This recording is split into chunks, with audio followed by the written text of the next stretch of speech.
With a major boost from President Donald Trump's endorsement, Cox consolidated Republicans and edged past Democrat Antonio Villaraigosa, an early favorite to advance.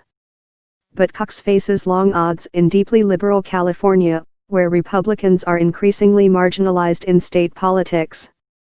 Newsom, the former San Francisco mayor, was the first candidate to announce a bid for governor more than 3 years ago and was strongly favored for the top slot.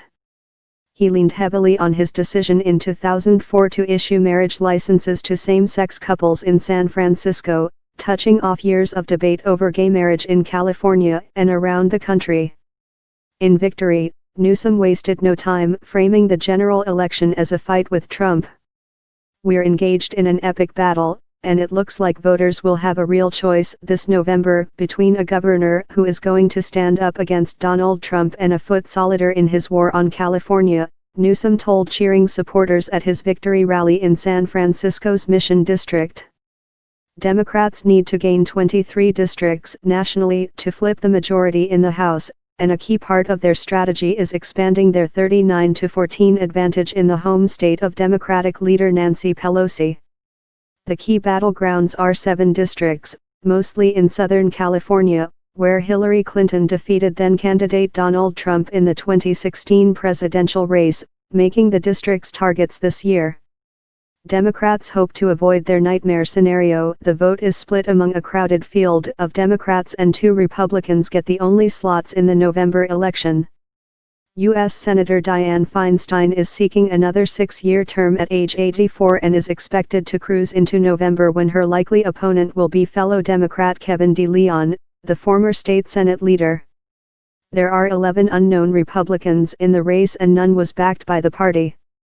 Elsewhere, San Francisco will choose a new leader following the sudden death of Mayor Ed Lee, and a Northern California judge, Aaron Persky, faces a recall for the light sentence he gave a former Stanford University swimmer who sexually assaulted a drunken woman. In the race for governor, Cox defeated Villaraigosa, who was an early favorite to advance but trailed in recent months despite more than $20 million in spending on his behalf by charter school advocates. Cox, a businessman from San Diego, has run unsuccessfully for a number of offices in his native Illinois but gained footing among California Republicans as the campaign progressed. He and Travis Allen both aligned with Trump. Allen repeatedly noted Cox voted for Libertarian Gary Johnson in the 2016 presidential election. Cox said he regrets the choice. "This is only the first step to turning around this state and taking back California for all Californians," Cox told supporters in San Diego. Trump is a popular punching bag for Democrats and unpopular with independents but maintains strong support and loyalty from the GOP base. "I don't think there will be a blue wave at all," registered Republican Keith Smith, 66, said outside a Solana Beach polling place where he voted for Cox. The campaign played out largely under the radar despite millions of dollars in spending by candidates and their independent supporters.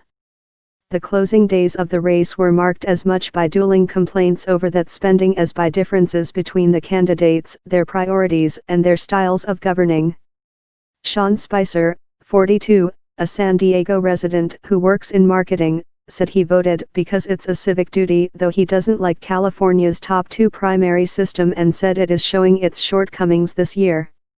"We have 7,000 candidates vying for governor, and so the top 2 primary system means you end up voting for people who you think can win, not who you believe in," he said. Evelyn Corrado, a 50-year-old preschool teacher from Huntington Beach and naturalized U.S. citizen from El Salvador, chose Villaraigosa for governor. "He was already mayor of Los Angeles, and I saw him do a lot for the Hispanic community," she said after casting her ballot.